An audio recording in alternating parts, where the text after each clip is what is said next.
Welcome students. This is the second video lecture of chapter number 1, The Living World.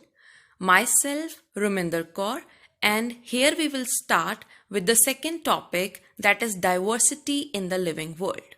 Diversity means variety of living creatures which are found in any particular region. We will talk about two terms. One is taxonomy and second is binomial nomenclature. Taxonomy means whenever scientists are discovering any new species, first of all, they will identify their characteristics. This is called as identification. Number second is called as classification. When they have identified whether it is a plant or an animal, they keep the record and place them under certain categories. And binomial nomenclature means naming any living organism so that the name should not interrupt with any other living creature. So every living organism has a particular and a unique scientific name to avoid the confusions in worldwide conditions. So let's start with the very first topic, diversity in the living world. If you look around, there are several kinds of species ranging from microscopic bacteria, viruses, fungi to giant species, blue whale, elephant, all these, even the trees, some trees having 15 meter, 30 meter tall trees are there. So this range, this variety is called as diversity. So there are total number of species which are known to us. I'm repeating, known species are 1.7 to 1.8 million. So do you think only these species exist in the nature? Answer is no. Scientists are still unable to discover most of the species.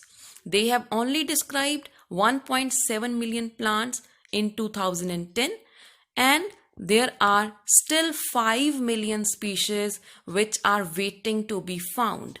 So this technique is taxonomy, by which we can identify the species, then we can classify them, and after classifying we will name them, whether either can be local name, common name or a scientific name. First of all, we will talk about why there is a need to classify any organism. Classification will help us to name them, to remember, study and understand their various features. And then nomenclature is done. Nomenclature is done by two different techniques. Number first, in the first introductory video lecture, I told you study of plants is called as botany and study of animals is called as zoology.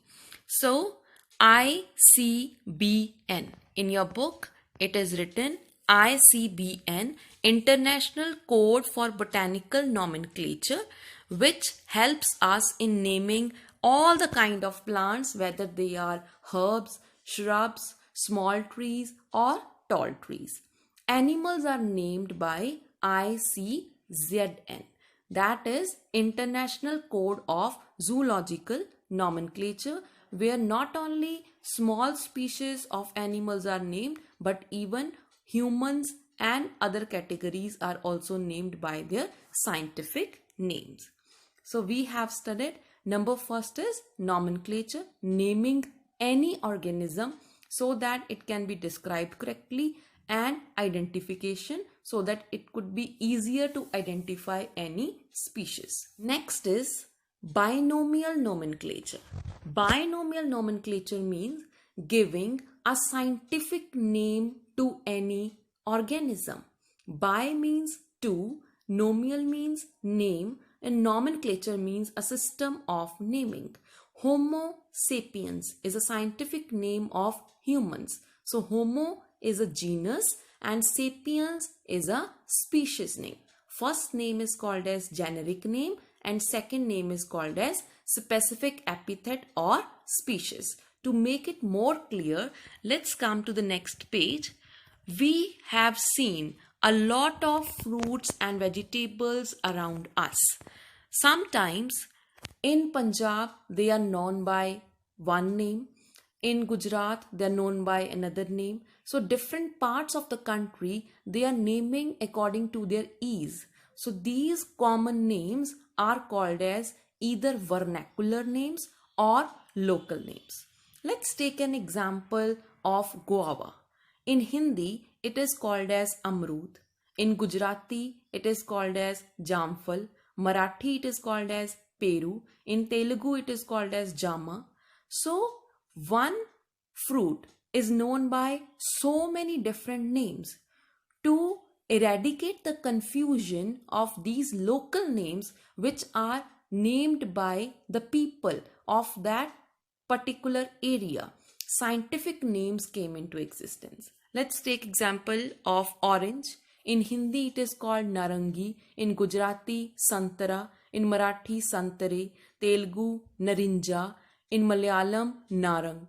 Then papaya. In Hindi, it is called papita. In Marathi, popai. In Tamil, papalikai. Telugu, babaya. So all these names are given by the specific peoples of that area. So they have named according to their own ease. Vernacular names are very common names.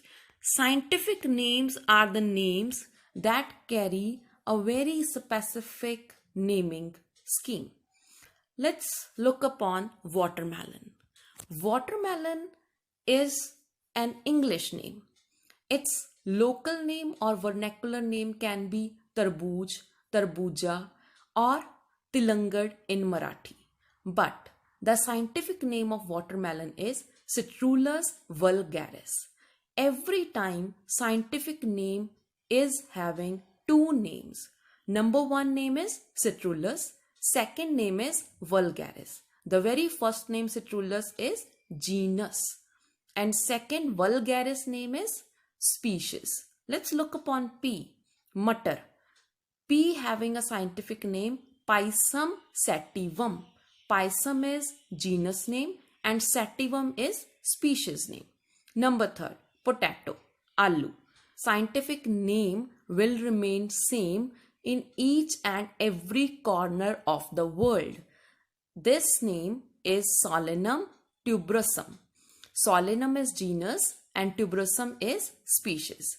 Lemon scientific name is Citrus limonium.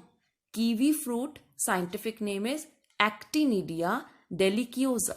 Jackfruit scientific name is Artocarpus integra. Grape scientific name is Vitis vinifera. Carrot scientific name is Daucus carota. Blueberry scientific name is Vaccinium cynococcus. Banana scientific name is Musa paradisicum. Avocado scientific name is Persea americana.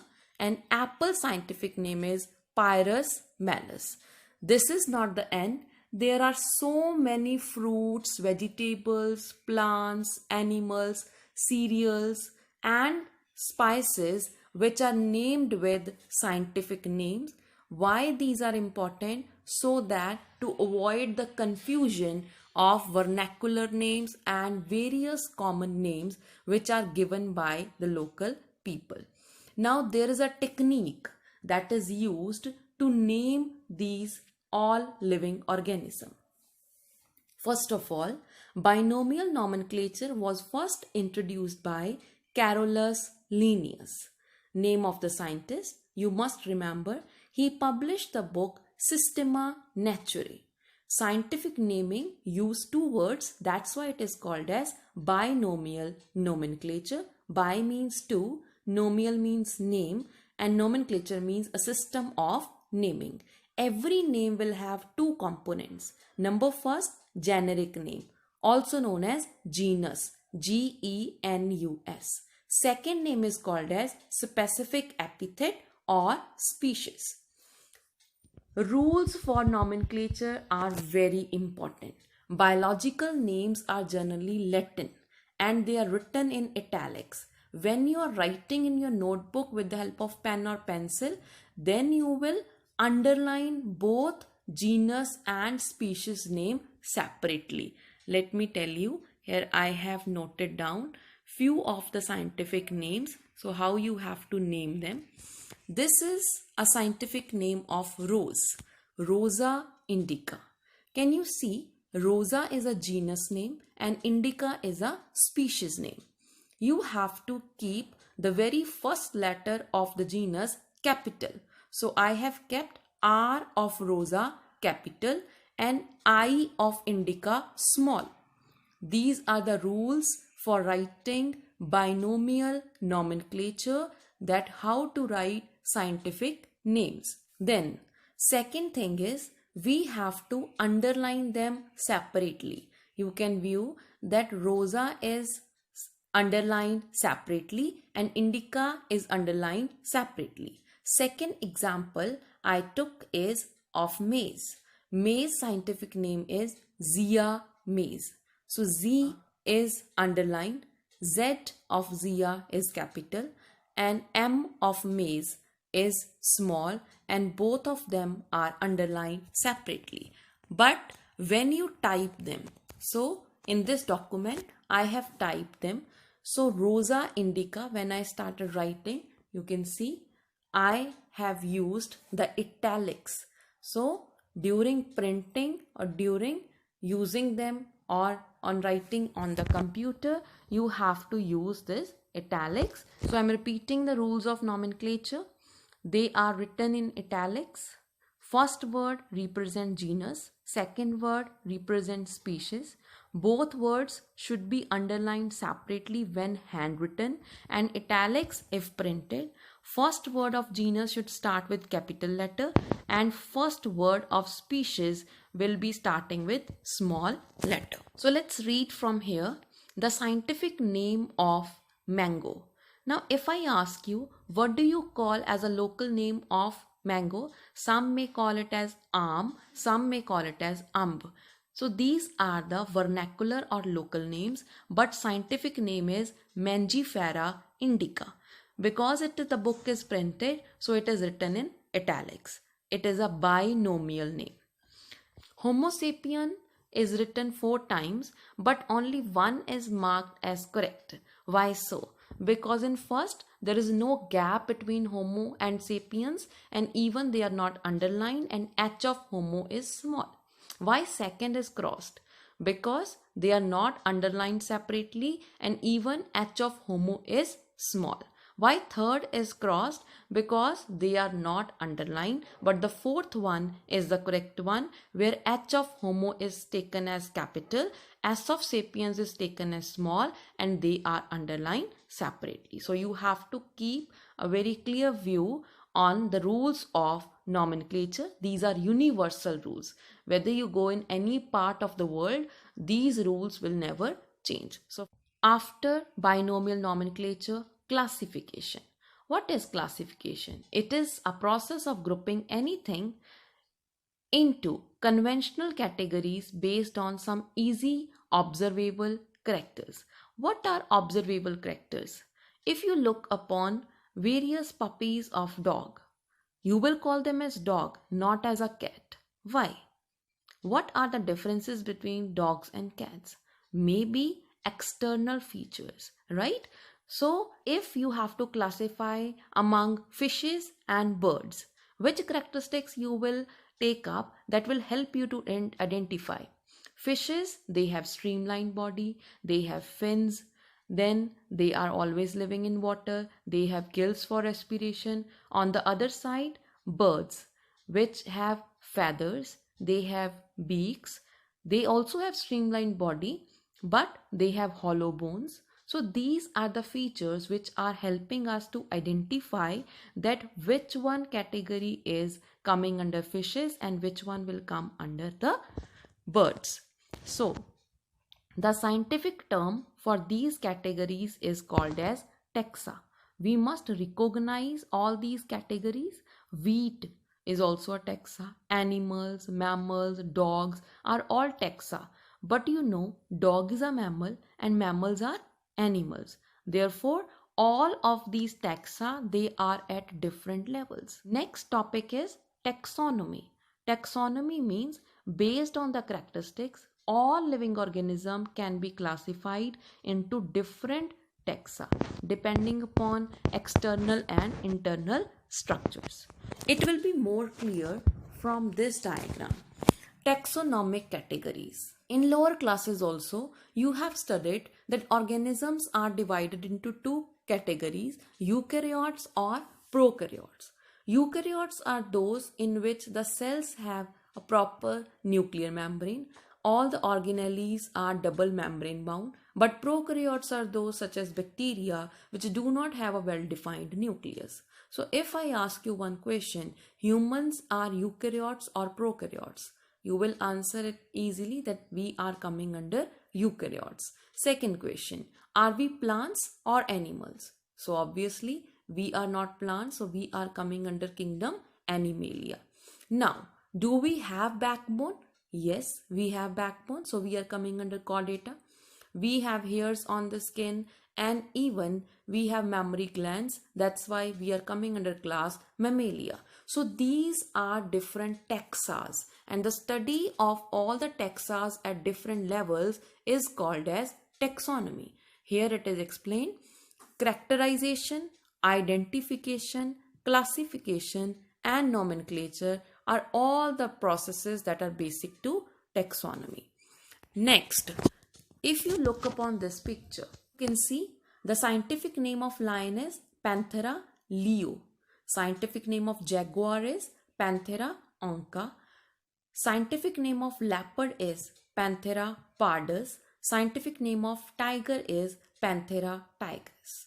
The common thing between all the four organisms is that all of them carry same genus. Genus is Panthera in all the four categories, but species is different. Why they are coming under same genus? Because they all have same characteristics, but still they differ. That's why their species are different. So systematics is a term, it is a branch of study which is derived from Latin word. It means systematic arrangement. Each and everything is systematically arranged. So classification of organism based on their diversity and relationship between organism. So today we have studied what is identification, classification and binomial nomenclature. So today's homework is you have to identify various kinds of spices found in your kitchen. Then you will write down their English common names and try to write any 10 scientific names of those spices. Thank you.